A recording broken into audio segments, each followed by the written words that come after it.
CBSE sample paper के section A की MCQ के 2 क्वेश्चंस पर हम लोग डिस्कस करेंगे। ये क्वेश्चन नंबर 2 है, pair of linear equations in 2 variables. एक ग्राफ हमको दिया हुआ है और इस ग्राफ से हमको पता चल रहा है कि 2 स्ट्रेट लाइंस एक दूसरे को y एक्सिस के किसी पॉइंट पर इंटरसेक्ट करते हैं। अब हमको इसके जो 4 ऑप्शंस हैं उसमें से सही ऑप्शन को चूज करना होगा। सबसे पहले कंसिस्टेंट एंड यूनिक सॉल्यूशन। अगर 2 स्ट्रेट लाइन एक दूसरे को इस तरह से इंटरसेक्ट करता हो, ये 2 स्ट्रेट लाइंस है जो कि एक दूसरे को इस पॉइंट पर इंटरसेक्ट किया है, यानी कि दोनों स्ट्रेट लाइंस एक दूसरे को कट किया, तो हम उसको कंसिस्टेंट बोलेंगे। पहली बात। दूसरी बात कि इसका सॉल्यूशन कितना है, कितने जगह पर ये दोनों स्ट्रेट लाइन एक दूसरे को इंटरसेक्ट किया। तो यहाँ पर हम देख रहे हैं कि एक स्ट्रेट लाइन ये है और दूसरा ये है, दोनों एक दूसरे को एक ही पॉइंट पर इंटरसेक्ट किया, जिसका सॉल्यूशन 0 और 2 गिवन है। तो इसका सही option consistent and unique solution ये ऑप्शन नंबर ए ही होगा। इनकंसिस्टेंसी की तो कोई बात ही नहीं है।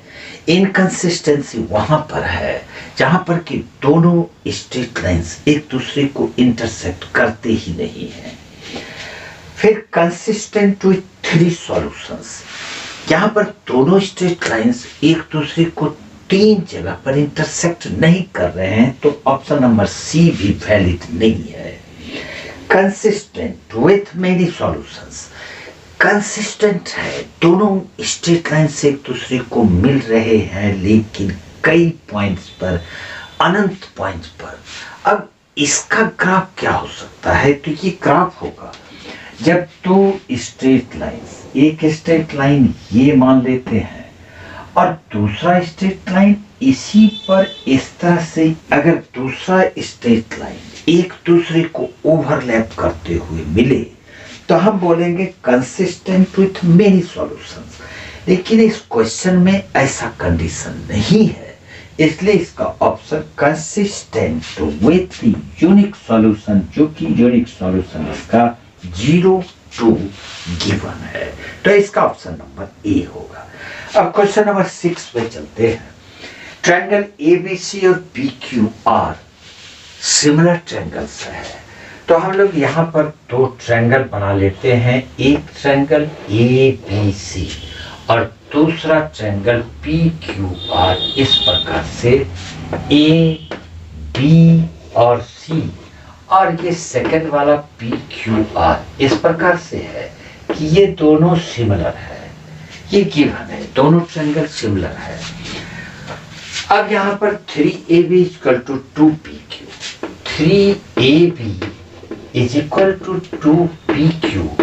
अब ये PQ को इस साइड लाएंगे तो AB by PQ = ये 2 इधर रहेगा और ये 3 इस साइड आके डिवाइड हो जाएगा, यानी AB और PQ दोनों का रेशियो 2:3 है। तो करेस्पॉन्डिंग साइड्स का रेशियो 2:3 मिल गया हमको। अब हमको फाइंड करना है QR और गिवन है BC। तो QR यहाँ पर ये है और इसका करेस्पॉन्डिंग साइड BC होगा। तो जिस प्रकार से हम लोग AB by PQ, जो कि ये दोनों ट्रायंगल सिमिलर है, तो AB by PQ = BC by QR होगा।